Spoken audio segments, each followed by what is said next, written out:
누가복음 8장 성경 본문을 통해 구원이란 소유와 지배로부터 자유를 얻는 것이다 라는 제목으로 하나님의 말씀을 증거하겠습니다. 1월 20일이 무슨 날이었습니까? 바이든 대통령이 취임한 날입니다. 26명의 장관을 얼마 전에 임명했습니다. 한 신문의 1월 24일자 보도 내용입니다. 장관 26명 중에 카톨릭이 6명이고 유대계가 5명입니다.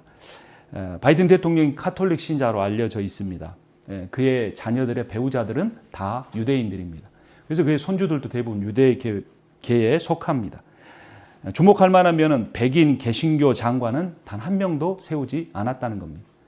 이전에 트럼프 대통령은 또 백인 개신교도들을 지나치게 편중되게 임명했는데 이번엔 단 한 명도 임명하지 않았습니다.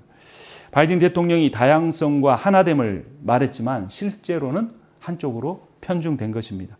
저는 트럼프도 바이든도 지지하지는 않습니다. 정치인은 숭배의 대상이 아니고 감시의 대상입니다. 바이든의 친환경 정책이나 인권을 중요시하는 정책을 저는 지지합니다.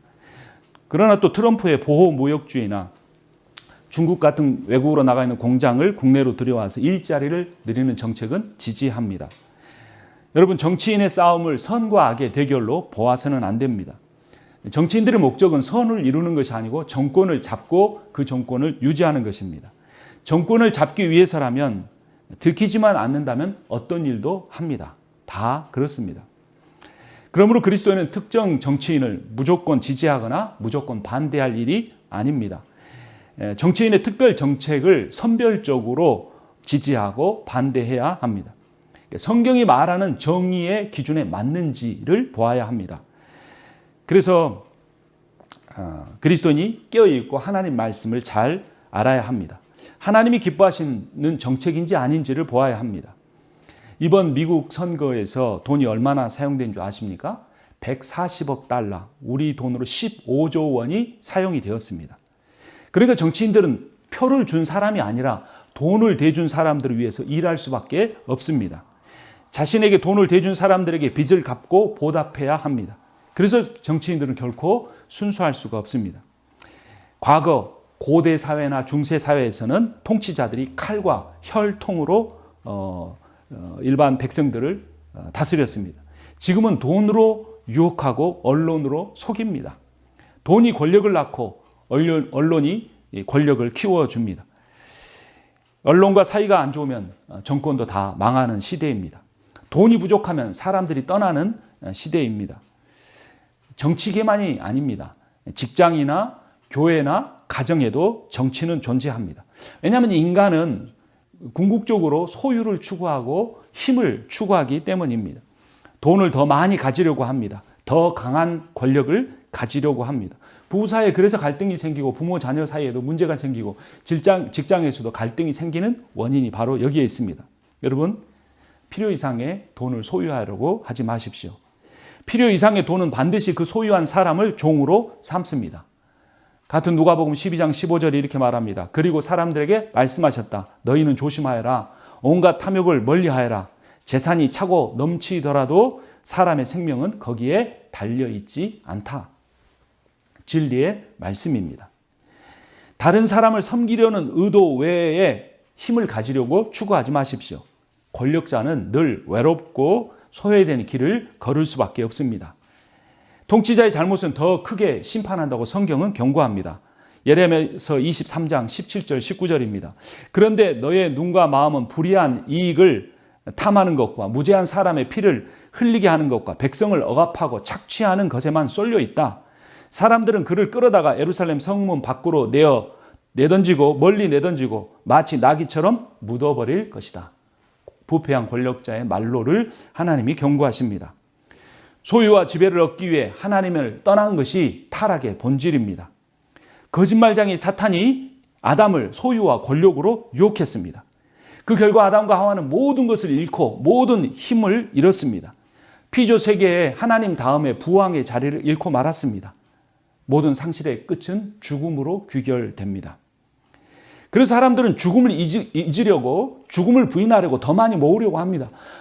죽음을 부인하려고 더 높은 자리에 올라가려고 합니다.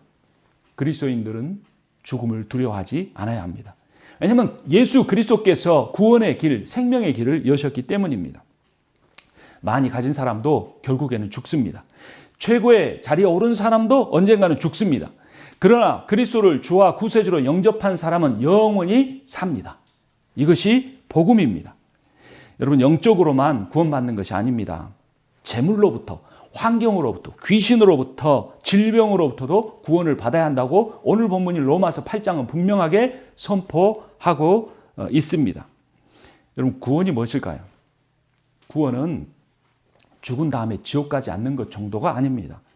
구원은 살아서 지금 여기에서 오늘 누리는 것입니다. 소유에 대한 탐욕으로부터 자유를 얻는 것이 구원입니다. 다른 사람을 지배하고 컨트롤하려고 하는 그 욕구로부터 해방을 누리는 것이 구원입니다. 어렸을 때 전설의 고향이라는 드라마가 유행했습니다. 혹시 기억이 나십니까? 억울한 일을 겪은 사람이 귀신이 되어서 원수 갚는 스토리가 자주 등장합니다. 이 드라마에는 죽음, 귀신, 저승이 자주 나옵니다. 영혼이 시체에서 빠져나옵니다. 죽은 자기 몸을 보고 깜짝 놀랍니다. 저승사자가 이미 와서 서 있습니다. 함께 배를 타고 강을 건넙니다. 건너니 저승입니다. 서육이라는 중국 고대 이야기를 아시죠? 손오공이 말썽을 부렸습니다. 부처가 오행산 밑에 딱 500년 동안 가두어둡니다. 나중에 풀려나서 하늘 위로 올라가서 천상세계에서 또 소란을 피웁니다. 한국 전래동화에 옥황상제, 염라대왕이 자주 나옵니다. 옥황상제는 구름 위에서 천상세계를 다스립니다. 염라대왕은 땅 밑에 지옥세계를 주관합니다. 착한 일을 많이 한 사람은 극락으로 올라가고 나쁜 일을 많이 한 사람은 땅 아래 지옥으로 내려갑니다. 중국 사람이나 한국 사람은 이 불교 영향을 많이 받았습니다. 근데 문제는 옛날 이야기나 TV 드라마에서 뿐만 아니라 기독교인들이 가지고 있는 이 천국에 대한 개념이 이 불교의 영향을 많이 받았다는 겁니다. 성경의 천국과 불교의 극락은 달라야 합니다. 천국이란 하늘 어딘가에 있는 나라를 의미하지 않습니다. 유대인들은 하나님이라는 단어 대신 하늘이라는 단어를 자주 사용했습니다. 하나님의 단어를 되도록 쓰지 않으려고 했기 때문입니다. 그러니까 천국, 즉 하늘의 나라라는 말은 하나님의 나라라는 의미입니다. 천국은 장소를 강조하지만 하나님 나라는 하나님의 주권을 강조합니다. 천국이란 장소가 아니라 하나님이 다스리는 모든 곳입니다. 또한 천국은 죽어서 가는 곳이 아닙니다. 천국은 가는 곳이 아니라 천국이 오는 겁니다. 간다고 할 때는 그 간 사람을 강조하지만 천국이 온다고 할 때는 그 천국의 주인이신 하나님을 강조합니다. 하나님이 오셨습니다. 인간이 되셨습니다. 이것이 복음입니다. 예수께서 마태복음 3장 2절에서 말씀하시기를 회개하여라, 하늘나라가 가까이 왔다라고 선포하셨습니다. 오늘 본문도 보죠. 누가복음 8장 우리 함께 읽도록 하겠습니다. 예수께서 선포하신 나라가 어떤 나라인가? 1절 한 목소리로 읽습니다. 그 뒤에 예수께서 고을과 마을을 두루 다니시면서 하나님의 나라를 선포하며 그 기쁜 소식을 전하셨다. 12제자가 예수와 동행하였다. 누가복음은 잘 아는 대로 1장에 보면 데오빌로 로마 관리에게 쓴 것입니다. 로마 사람들 하나님이라는 단어 많이 나와도 상관없습니다. 그래서 하나님 나라라고 표현한 겁니다. 근데 마태복음은 유대인을 위해 쓰였습니다. 그리고 유대인들은 하나님 나라를 꺼려하기 때문에 하나님이라는 나라를 하늘로 바꿔서 하늘나라라고 바꾼 것입니다. 그런데 이 성경은 그렇게 번역된 성경을 우리 불교의 영향을 받은 한국 사람들이 하늘나라, 천국이구나, 극락 가는구나, 죽어서 영혼이 붕붕 떠서 하늘 위로 가는 것이구나 라고 착각하면서 사는 것입니다. 아닙니다. 하나님 나라는 가는 것이 아니라 우리에게 오는 겁니다. 하나님의 통치가 임하면 이 세상이 천국이 됩니다. 예수 그리스도가 다시 오신 그날 이 세상이 새 하늘과 새 땅이 되어서 이 땅에서 영원한 생명을 누리게 됩니다. 이것이 하나님 나라의 기쁜 소식입니다. 세 번역에서는 기쁜 소식이라고 번역했고 옛날 성경에서는 복음이다 라고 성경 번역을 했습니다.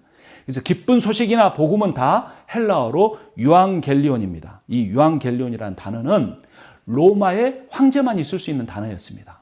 로마의 황제의 아들이 태어났다. 유앙겔리온 하고 외쳤습니다. 로마의 황제가 적국을 완전히 물리쳤다. 유앙겔리온이라고 외친 것입니다. 그런데 누가는 이 유앙겔리온이라는 단어를 예수에게 쓴 것입니다. 로마 황제가 왕이 아니고 예수가 왕이라는 겁니다. 예수가 모든 이 사단의 나라를 물리치고 승리하셨다. 예수가 태어나셨다라고 요한계일론을 선포한 것입니다. 예수의 태어나심은 온 세상을 구원하시는 요한계일론 기쁜 소식입니다. 마태복음 1장 21절 마리아가 아들을 낳을 것이니 너는 그 이름을 예수라 하여라. 그가 자기 백성을 그들의 죄에서 구원하실 것이다. 예수의 십자가의 죽으심과 부활하심이 요한계일론 기쁜 소식 복음입니다. 로마서 11장 25절 26절이 선포합니다. 예수께서 이르시기를 나는 부활이와 생명이니 나를 믿는 사람은 죽어도 살겠고 살아서 나를 믿는 사람은 영원히 죽지 아니할 것이라. 네가 이것을 믿느냐? 여러분 이 복음을 믿으십니까? 예수 그리스도가 복음이십니다. 기쁜 소식입니다. 예수께서 이 부활의 생명을 전하러 가십니다. 회당장 야이로의 딸을 고치러 가고 계셨습니다. 41절 말씀 함께 읽겠습니다. 그때 41절입니다. 그때 야이로라는 사람이 왔다. 이 사람은 회당장이었다. 그가 예수의 발 앞에 엎드려서 자기의 집으로 가시자고 간청하였다. 자기 딸이 죽어가고 있는 것입니다. 회당장은 당시의 지역의 최고의 유지였습니다. 유대교의 아주 노예장 정도 되는 그런 목사 위치 정도 되는 사람이었습니다. 유대 사회는 종교 사회였기 때문에 이 사회적인 지위도 갖고 있었습니다. 그런데 가는 도중에 혈루증을 앓던 여인을 예수님께서 고치십니다. 회당장은 부유했지만 그 여인은 가난뱅이였습니다. 43절 말씀 제가 읽습니다. 무리 가운데 12회를 혈루증으로 앓는 여자가 있었는데 의사에게 재산을 모두 다 탕진했지만 아무도 이 여자를 고쳐주지 못하였다. 이 여자가 뒤에서 다가와서는 예수의 옷술에 손을 대니 곧 출혈이 그쳤다. 48절 같이 읽습니다. 그러자 예수께서 그 여자에게 말씀하셨다. 딸아, 내 믿음이 너를 구원하였다. 평안히 가거라. 회당장의 딸은 유대교 권력자의 자녀입니다. 혈루증 여인은 오래된 질병 때문에 모든 것을 잃어버린 가족들도 다 떠나버린 힘없는 사람이었습니다. 더구나 당시의 혈루증은 부정한 질병이었습니다. 감히 유대인의 남자를 부정한 여인이 만졌다는 곧 죽음에 해당되는 일이었습니다. 그런데 주님은 거기서 시간을 지체하시고 그 여인을 고쳐주셨을 뿐만 아니라 그 여인에게 구원을 선포하셨습니다. 더 큰 문제는 그 혈루증 여인을 고치다가 그만 회당장 야이로의 딸이 죽고 만 것입니다. 야이로는 자신의 권세도 내려놓고 포기하고 간청했는데 예수가 저 부정한 여인, 가난뱅이 여인을 고치다가 자기 딸이 죽고 만 것입니다. 주님은 신분과 재산에 의해 좌우되지 않으십니다. 예수님은 믿음을 보십니다. 여러분 구원이란 오늘 설교의 제목처럼 소유와 지배로부터 자유를 얻는 것입니다. 여러분 소유로부터 자유하셨습니까? 여러분 지배하고자 하는 욕구로부터 자유를 얻으셨습니까? 그것을 얻어야 진정한 구원을 얻은 것입니다. 예수는 배에서 풍랑으로 두려워하는 제자들에게 또 부정한 여인으로서 랍비의 옷을 만지고 떨며 엎드린 여인에게 믿음을 말씀하십니다. 너희가 믿음이 이것밖에 되지 않느냐. 제자들에게 말씀하시고 여인에게 너의 믿음이 너를 구원했다고 말한 것입니다. 여러분 질병 가운데 모든 재산을 잃어버린 여인에게 남아있는 믿음이란 도대체 무엇입니까? 의사에게 고통당하고 사람들에게 소외당한 여인에게 절망밖에 없는 여인에게 믿음이란 도대체 무엇입니까? 예수님을 위해서 모든 것을 포기하고 따라가다가 풍랑을 만난 그 제자들에게 믿음이란 도대체 무엇입니까? 이 믿음에 대해서 우리는 오늘 또 고민을 해봐야 합니다. 나에게 믿음이 있는가? 여러분 목사라고 구원받는 건 아닙니다. 장로라고 권사라고 믿음이 있는 것이 아닙니다. 이 사실에 주목해야 합니다. 건물이 크다고 그 안에 있는 사람들이 구원을 받는 것이 아닙니다. 여러분 이 사실에 우리가 주목하며 믿음에 대해서 돌아봐야 합니다. 돈을 벌었다고 성공했다고 다 하나님이 주신 것이 아닙니다. 구원이란 소유와 지배와 상관없이 우리에게 찾아옵니다. 구원을 얻은 사람은 주님을 참되게 믿는 사람은 소유 욕구로부터 지배 욕구로부터 자유를 얻습니다. 평안을 누립니다. 자유를 주시는 주님은 죽은 야이로의 딸도 살려주십니다.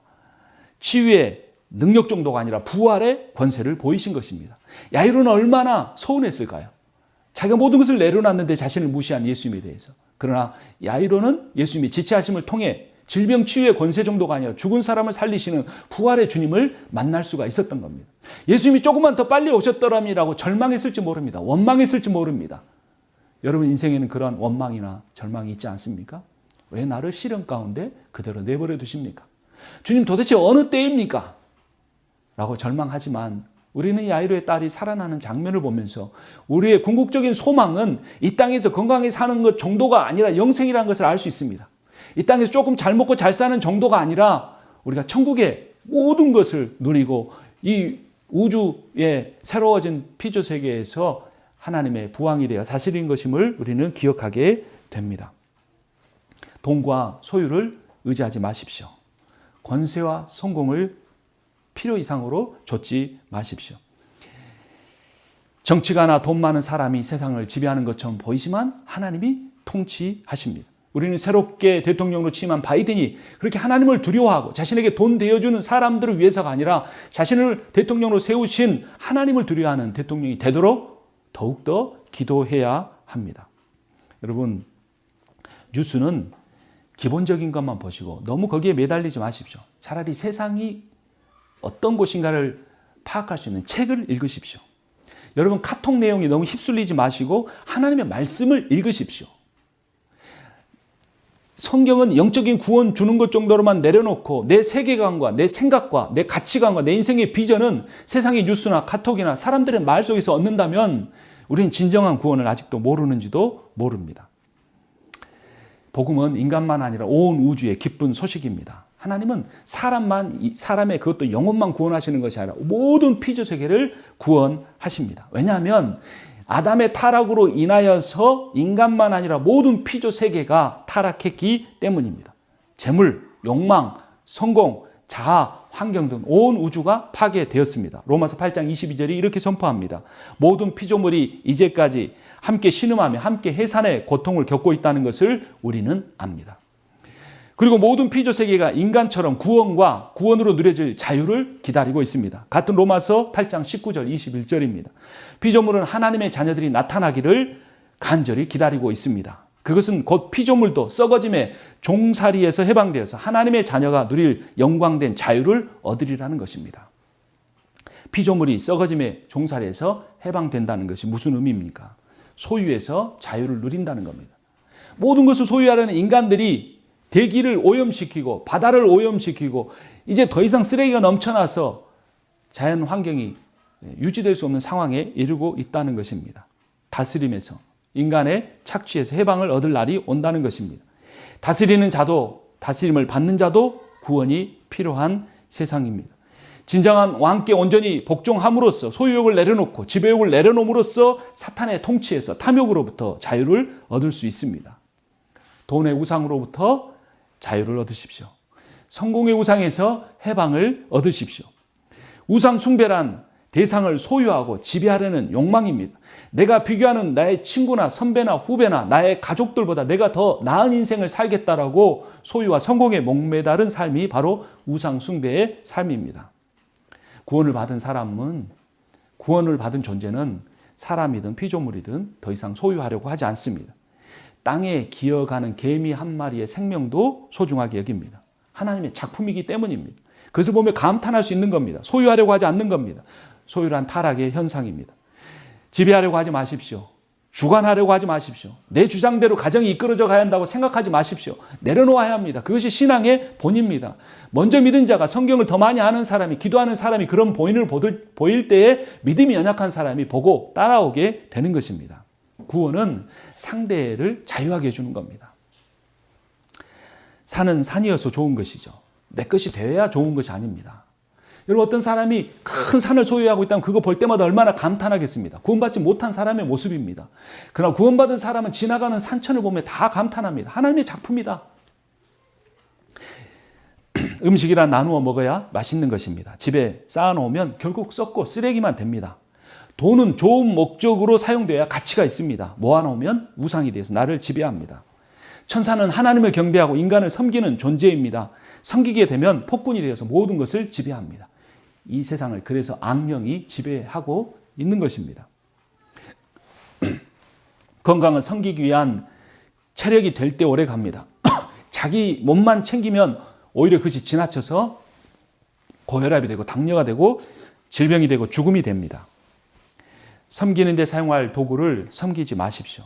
돈과 힘은 다른 사람을 섬기는 데만 사용되어야 합니다. 그렇지 않으면 그 사람이 돈과 힘을 섬기고 그것의 종이 되고 맙니다. 여러분, 내 주변에 있는 사람은 경쟁의 대상이 아니고 상생의 사람입니다. 그 사람은 그 사람이어서 아름답고 나는 나이어서 소중한 겁니다. 비교하지 마십시오. 이것이 구원받은 사람의 모습입니다. 죄의 본질은 하나님을 떠난 것입니다. 죄의 반대인 구원이란 무죄 선언만이 아닙니다. 구원이란 하나님께 돌아옴입니다. 그런데 그 하나님께 돌아오는 길을 방해하는 가장 강력한 힘이 소유하고자 하는 욕망입니다. 더 모으려고 하고 더 강해지려고 하는 것이 하나님께 돌아가는 것을 방해합니다. 구원이란 하나님께 돌아와서 자신이 이제까지 추구하던 것을 버리고 내려놓고 낮아지는 것입니다. 여러분, 베푸십시오. 낮아지십시오. 이것이 구원받은 자의 삶의 모습입니다. 우리가 읽었던 오늘 본문이 그러한 모습을 나타내 줍니다. 누가복음 8장 2절과 3절입니다. 2절을 제가 읽습니다. 그리고 악령과 질병에서 고침을 받은 몇몇 여자들도 동행하였는데 7 귀신이 떨어져 나간 막달라라고 하는 마리아와 헤롯의 청지기인 구사의 아내 요한나와 수산나와 그 밖에 여러 다른 여자들이었다. 그들은 자기들의 재산으로 예수의 일행을 섬겼다. 2절에서는 귀신 들림에 대해서 이야기하고 3절에서는 재산을 주님을 위하여 일부를 사용하는 모습을 볼 수 있습니다. 그녀들은 예수의 일행으로 자신들의 집에 머물게 했습니다. 음식을 대접했습니다. 요한복음 12장에 보면 마리아와 마르다, 나사로의 이야기가 나옵니다. 그들은 음식을 대접해서 예수님께 대접하고 그 집에 머물도록 했습니다. 제자들의 기본적인 의식주를 대접한 것입니다. 곧이어서 씨 뿌리는 비유가 나옵니다. 그 중에서 우리가 주목해야 할 구절이 14절입니다. 씨가 자라지 못하게 한 3가지 요인, 마귀, 시련, 재물 중에 재물에 대해서 이야기합니다. 14절 같이 읽습니다. 가시덤불에 떨어진 것들은 말씀은 들었으나 살아가는 동안에 근심과 재물과 인생의 향락에 사로잡혀서 열매를 맺는데 이르지 못하는 사람들이었다. 3가지 방해가 있었는데 3번째 이 방해가 가장 강력한 것이었습니다. 선한 목적을 가지지 못한 돈은 해롭습니다. 열매를 맺지 못하게 하기 때문입니다.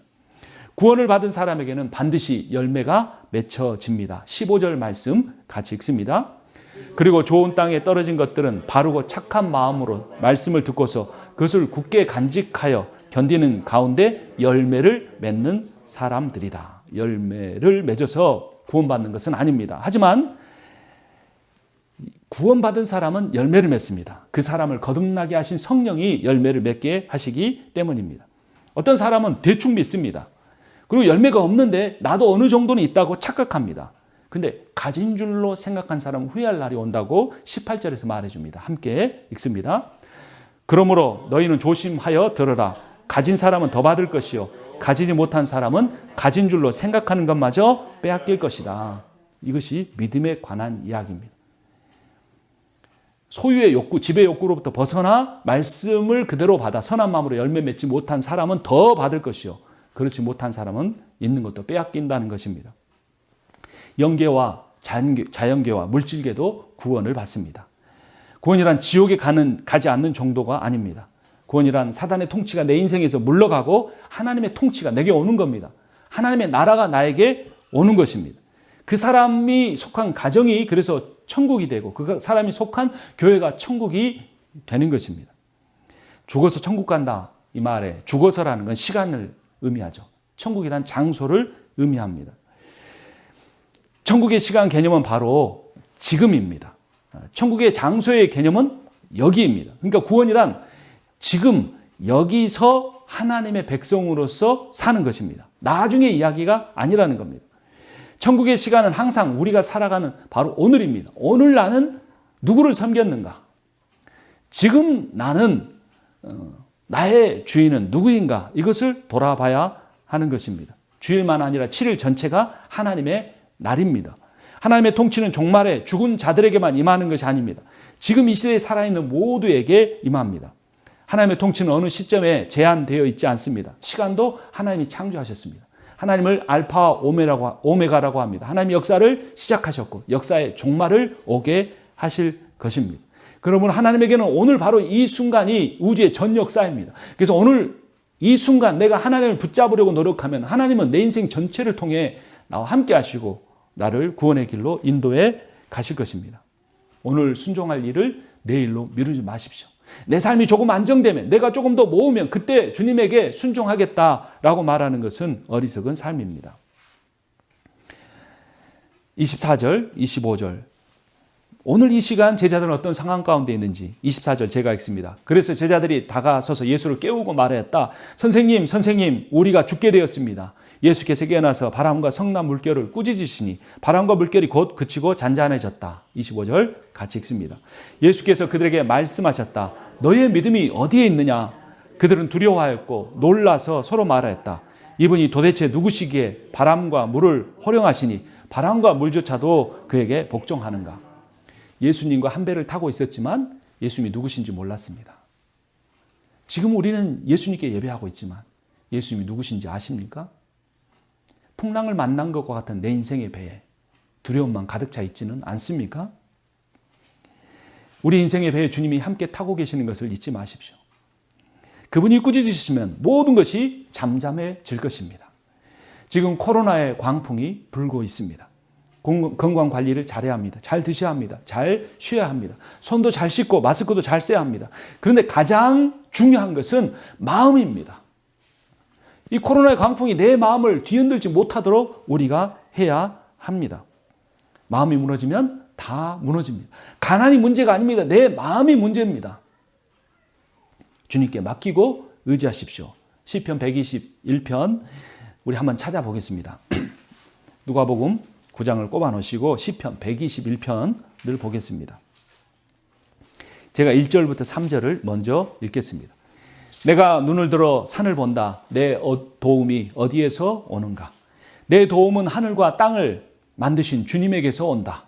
주님께서는 내가 헛발을 디디지 않게 지켜주신다. 너를 지키시느라 졸지도 않으신다. 6절부터 8절까지 함께 읽습니다. 낮의 햇빛도 너를 해치지 못하며 밤의 달빛도 너를 해치지 못할 것이다. 주님께서는 너를 모든 재난에서 지켜주시며 내 생명을 지켜주실 것이다. 주님께서는 내가 나갈 때나 들어올 때나 이제부터 영원까지 지켜주실 것이다. 아멘. 소유도 권력도 우리를 돕지 못합니다. 주님만이 우리를 도우실 수 있습니다. 돈도 힘도 우리를 구원하지 못합니다. 주님만이 우리를 구원하실 수 있습니다. 여러분, 이제까지 우리가 미국을 얼마나 대단한 나라로 알고 살았습니까? 근데 백신 예약하고 가서 그거 하나 맞는데 4시간, 5시간을 기다려야 하는 것이 미국입니다.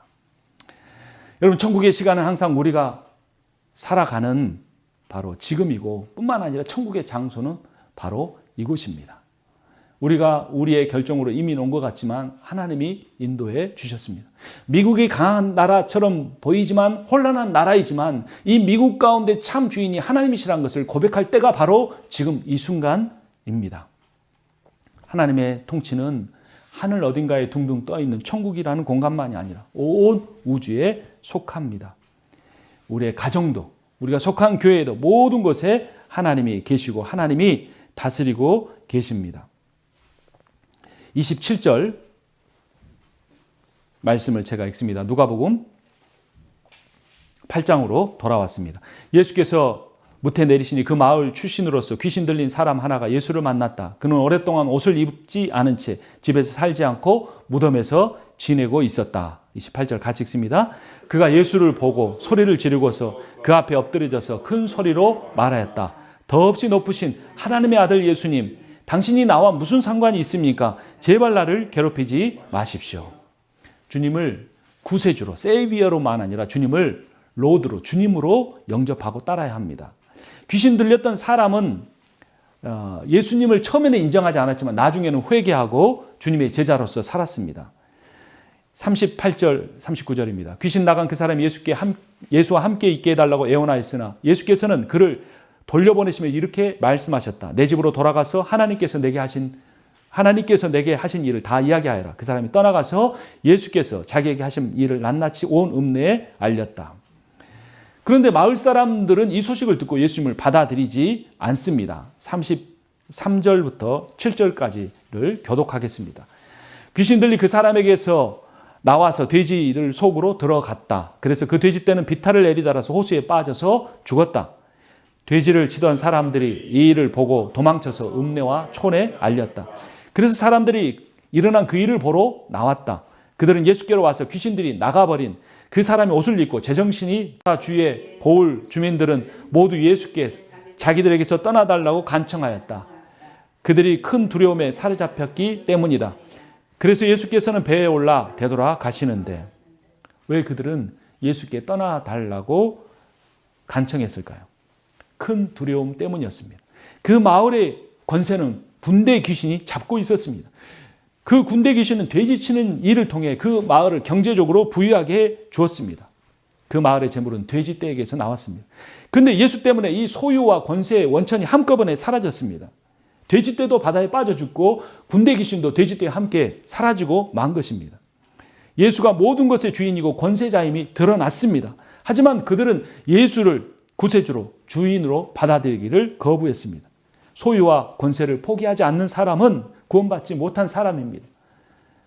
귀신 들렸던 사람이나 그 마을 사람들이 다 예수의 권세를 인정했지만 자신의 삶의 주인으로 받아들이기는 거부한 것입니다. 지식이 구원을 주는 것이 아닙니다. 교리에 대한 고백이 우리를 구원하는 것이 아닙니다. 소유와 지배로부터 자유를 얻고 예수 그리스도를 자신의 참 인생의 주인으로 받아들인 사람이 구원을 얻은 사람들입니다. 진짜 광인은 귀신 들린 사람이 아니었고 마을 사람들이었습니다. 그들은 소유의 종이었고 지배자의 종으로 살아왔습니다. 그래서 그들은 예수를 새 주인으로 받아들이기를 거부한 것입니다. 우리는 무엇을 위해 살아가고 있습니까? 재물을 위해 살지 않아야 합니다. 재물은 섬기는 수단이지 섬기는 대상이 아닙니다. 성공을 위해서 살지 않아야 합니다. 진정한 성공은 힘을 갖는 데서 오는 것이 아니라 사랑과 섬김을 실천하는 데서 나옵니다. 구원이란 소유와 지배로부터 자유를 얻는 것입니다. 혈루증 여인은 질병으로 모든 것을 잃었지만 구원을 받았습니다. 회당장의 딸은 심지어 생명을 잃었지만 구원을 얻었습니다. 아버지의 권세를 사회적인 지위를 통해서가 아니라 예수 그리스도의 능력으로 새 생명을, 부활의 생명을 얻었습니다. 거라사의 광인은 모든 사람에게 소외를 당하며 무덤가에서 악한 영의 지배를 받으며 살아왔지만 예수를 통해 구원을 받았습니다.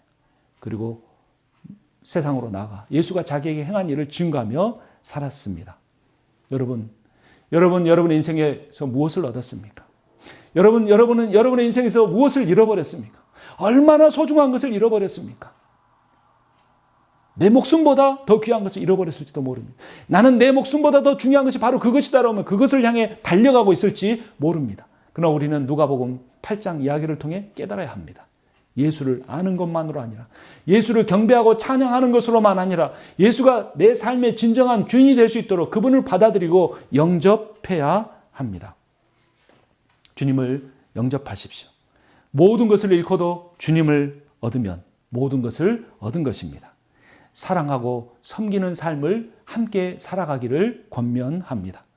소유하려고 하지 않고 섬기는 삶을 살아가기를 원합니다. 지배하려 하지 않고 섬기는 삶을 살아가기를 원합니다. 교회에서만 아니라 가정에서, 부모와 자녀 관계에서, 부부 관계에서, 직장에서 우리가 그러한 사랑하고 섬기는 삶을 사는 소유와 지배로부터 자유를 얻는 삶을 사시기를 주님의 이름으로 축원합니다. 기도하겠습니다.